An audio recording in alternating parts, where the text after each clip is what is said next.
Hello everyone, welcome back to the channel. It's Dynamite Review. It's Thursday morning. I'm talking about Dynamite, but I'm also going to be talking about what happened on Tuesday night. Not Impact, but late night Dynamite. If you're not aware, on Tuesday night, to capitalise on all the viewers after the NBA playoffs, I think it was after the Nuggets and Laker game, AEW put out a 1 hour late night Dynamite with Chris Jericho on commentary. And it was a good show. They put on, good fun matches for people to get invested in and interested in. And I'm just going to quickly touch on it, gloss over it. So obviously, like I said, the show opened with Jericho coming out to do commentary, which is a big thing if you're getting people in. Maybe, the playoffs have finished and people are still watching, and then Chris Jericho comes out and you're like, oh, it's Chris Jericho from back when wrestling was good. And then they stick it on and they're wildly entertained by Chris Jericho. In the first match, there was only 3 matches on the card. The first match was Ben Carter, who I pray they signed. Ben Carter is so good. And Scorpio Sky. And they had a fantastic, just high-paced, brilliant match. Ben Carter's, proving he's one of the best in the world. I think he said he's 22. He's like a year and a little bit older than me. So is Anna Jay. Don't like that. Not one wee bit. Regardless of my envy of Ben Carter and Anna Jay, this opening match was fantastic. Carter is one of the best high flyers in the world. I think Bryce Remsburg tweeted saying that he does moves that Bryce struggles to do with his son's action figures. It's a very good back and forth match, and eventually Scorpio Sky did pick up the victory, but after the match, shook Ben Carter's hand and put him over. And the ratings for this show was around 600,000, which means around 600,000 people. I imagine there's a lot of, regular Dynamite viewers, but there's definitely some crossover with the playoffs. And I mean, 600,000 people watched Ben Carter on TNT, which is wild. The next match on the card was Brandy and Anna Jay having their sort of mini blow-off, I guess. And this was also quite fun. Brandy gets better and better every time she gets in the ring. Still not the best wrestler on the roster, obviously, but she's only been wrestling for like 3 or 4 years. And Anna Jay as well, super young, like I said, 22. And it was it felt like a feud. It felt like they hated each other.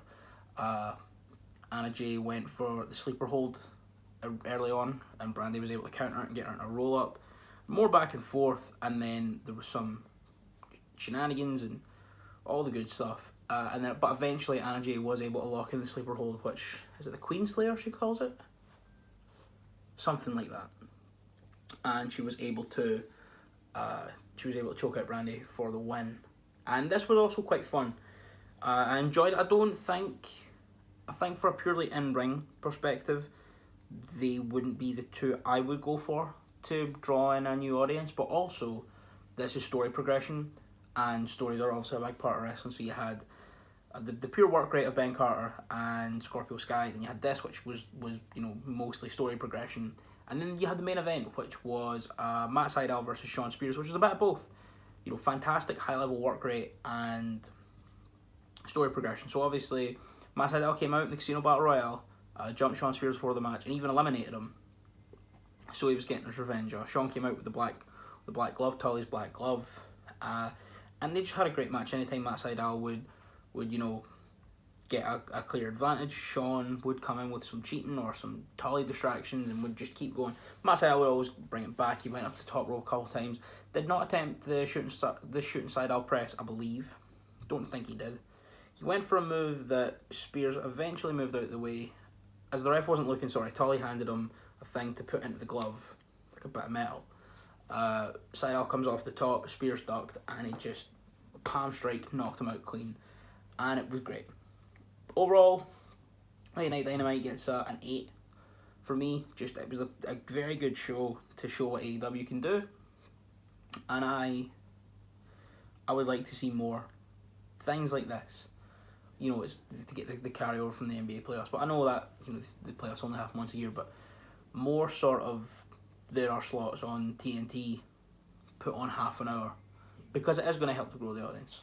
But anyway, on to the real Dynamite. And Dynamite opened, first of all, with a tribute to Joe Laurinaitis, also known as Road Warrior Animal. So they put up a graphic of Road Warrior Animal for the first, however long of the show.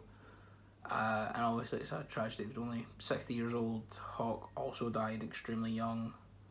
It's just, tragic.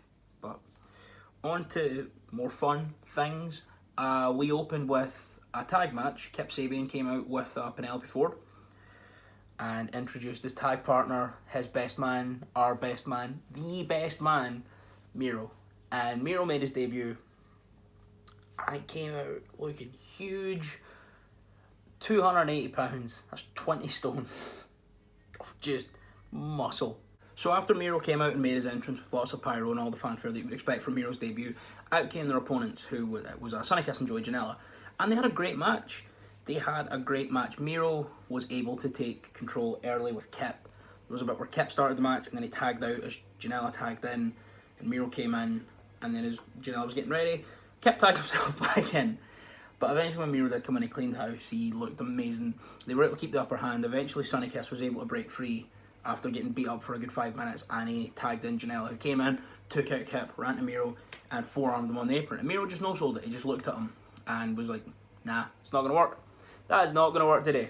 Miro got in the ring, ran at Janella, he low bridge and sent him over the top. And I got very scared at this point, because Miro landed on his knee, funny, and started limping. And I was terrified that Miro had injured, because I just was so scared that he was done. And he sort of limped his way over to the barrier as Janella ran at him, and he flipped Janella up and over the top. And then Kip came at him. Kip then started running at him. He goes, come here.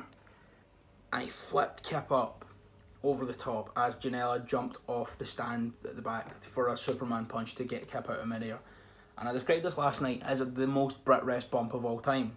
It was so scary. He just got hit and then went down onto the concrete. It was okay, he got up and he finished the match, but it was terrifying. It's like something you would see when you watch, like, maybe not as bad as the Jodie Fly Shooting Star one, but it's like on a par with some of the ones. But it's like it's a step up from a lot of the Progress Ballroom falls onto the hardwood. Like there's one in the TLC with the Swords of Essex and Aussie Open where Paul Robinson goes to dropkick Kyle Fletcher, and he clearly thinks, and we all can, because the momentum he's going, you're thinking he's going to hit him and he's going to kind of go with him and they're going to go onto the chairs, and he just hits Fletcher, and Fletcher goes back and Robbo just drops onto the hardwood floor in the ballroom. It's a step up from that and a step below the Jodie Fly Shooting Star. It looked horrible. But anyway, they got back in the ring, and then they were able to sort of, towards the end, Janella came in trying to make the save, and he jumped at Miro, who just caught him like a baby. He just caught him here like this, and Kip was on the outside, and he swung him round and he spun him off, and as he threw him over the top rope, Kip then grabbed him and fell back into like a sort of Saito suplex or a back suplex onto the apron. It looked horrible. And then right after that, Miro hit the Machka kick and the accolade, now known as the Game Over, on Sonny Kiss for the win. And this match was fantastic. I maybe would have preferred to see Miro debut in a singles match, but also he's in the story with Kip. They immediately come in and get a win over an established tag team who are on the rise in Janella and Kiss. And this sets him up going forward. He looks like an animal. Kip also looks great. I mean, there's no shame in losing by submission to Miro for Sonny Kiss. Joey Janella, as always, is taken out of the match by something insane. It was great. Made all four men look incredible. And it was a brilliant way to kick off the show. Then, as Miro and Kip were walking down the tunnel to the heel locker room, Eddie Kingston just stormed past them in a pair of jorts with his rosary beads, and he got in the ring and he cut a promo on Mox and he said, I'm here to fight, I'm a fighter. When you were over there sports entertaining, I was fighting. I was brawling worldwide. I was in the trenches. And he was like, I want to look the sports entertainer in the eye before the match and let him know I'm going to take his title off him. So Mox walks down through the crowd and they get in each other's faces, and then we go to break, and this was great. I honestly was like, if this match happened right now and Eddie Kingston was just in a pair of trainers, that's the most on-brand thing in the world. But they did save it for the main event.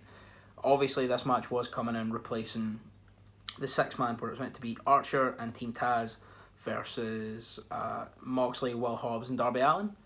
But Archer did test positive for coronavirus, so he is isolating at home for 2 weeks.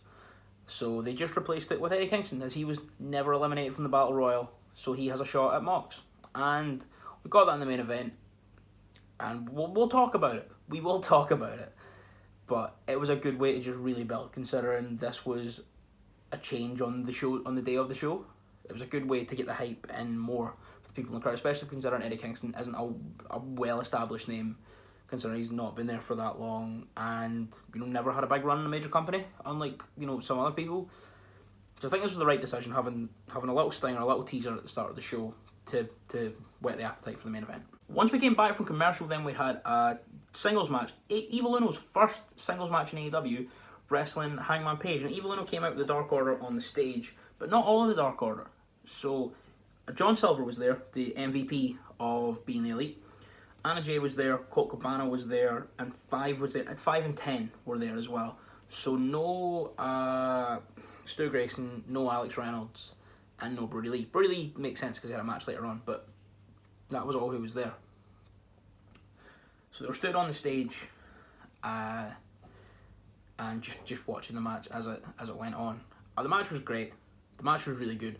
Very early on, Hangman went for a slingshot planche at the outside, and instead of landing on his feet, he just went flat body, cross body to the floor. It was insane. Obviously, Hangman Page and Evil Uno are fantastic. They had very, very good chemistry. Hangman Page showed off his strength by doing his sort of pump handle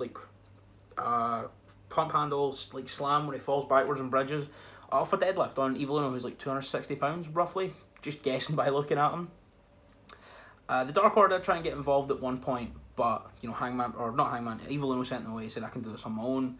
And then some more amazing back and forth, but eventually Hangman was able to put him away with the buckshot lariat. What I forgot to mention is Kenny Omega was doing commentary for this match, and the cleaner Kenny Omega can cut a promo. Babyface Kenny Omega cannot. It was painful at times. I didn't like it. But I know he has to be there to serve as a story, but it wasn't great. But he did say he's been putting more and more cleaner catchphrases and slogans and just wee things that he used to say back in the day into all of his stuff. And I caught them a few times. I don't remember them specifically, but I remember I did catch a few. So we're teasing it slowly but surely.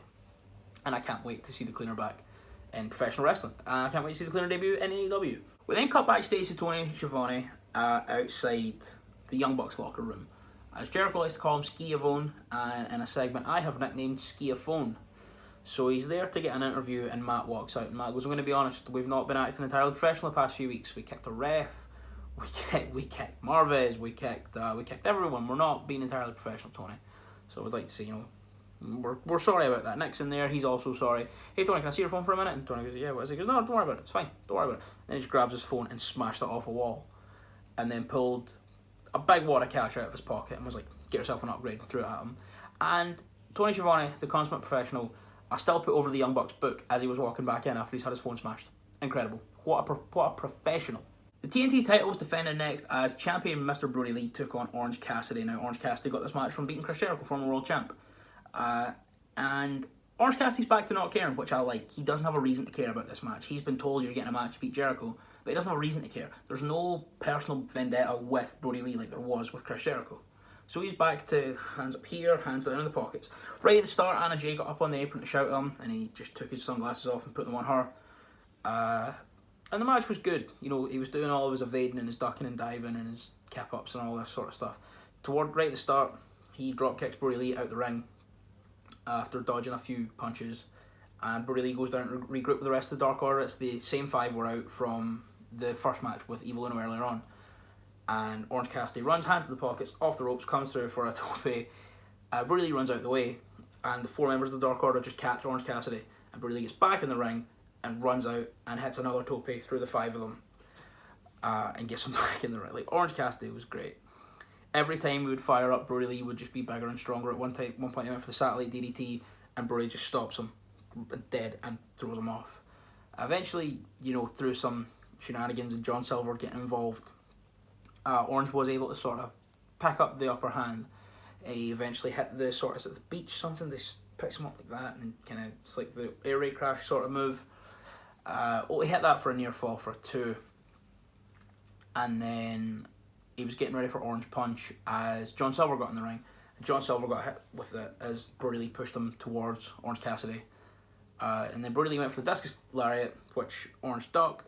And he just got hit with a powerbomb, picked back up, massive discus lariat, and Brody Lee put him away. And as the Dark Order were celebrating, Cody came back. I noticed at the start of the night they had a little mini stage in between the 2 ramps, and Cody loves to just come up from the middle because he's extra as fuck. He's back, he's got dark hair now, but it's clearly just been dyed because it looked a little bit purple. And it's been so long since I've seen Cody with dark hair. I really said his natural hair colour, that's not, it was purple nearly. But he came back looking great, took it to the Dark Order, just beating up 5 and 10 specifically. Hit, I believe, 10 with a Cody cutter and a pair of Gucci loafers. Then he wrapped 10's leg around the ring post, wore it down, got him in the ring, and put him in the figure 4. After that, Brody went backstage. Dasha was standing with the mic, and Anna Jay came in and shoved her away and grabbed the mic, gave it to Mr. Brody, who cut a very intense promo screaming about how Brandy called him daddy on Instagram. He said, you know, what kind of man sends other people to fight his battles? Because look what happened when you sent Brandy to fight your battles. Anna Jay dealt with her. Look what happened when you sent Dustin to fight your battle. I dealt with him. And he kept screaming at him. And then he got John Silver to throw him a dog collar. So it looks like we'll be getting a dog collar match between Mr. Brody Lee and Cody for the TNT title. And I'm excited for that. That's going to be very good. Matt Hardy and Private Party came to the ring next to cut a promo. They were just there because they're pals now. And Matt Hardy said, last week I was jumped. Don't know who by. But, you know, funnily enough, Jake Hager and Chris Jericho were there. So I have a feeling I know who it was. And then Jericho, Hager, and Proud and Powerful came out. And Jericho was like, you think you're slick, Matt Hardy? No one likes you. I've never liked you. He just cuts a Chris Jericho AEW promo. And then said Sammy's back. So Sammy came back out, they cuddled, they smiled, they got the big zoom on their cuddle. That was great. It's good to see Sammy back after the match, the Broken Rules match. Jericho kept goading Matt and he was like, you're not cleared, so why are you getting brave? And then Mark Wynn stepped up and Mark Wynn said, look, I'm cleared, I'll fight you. And then Isaiah Cassidy stepped up and said, I'm cleared, I'll fight you too.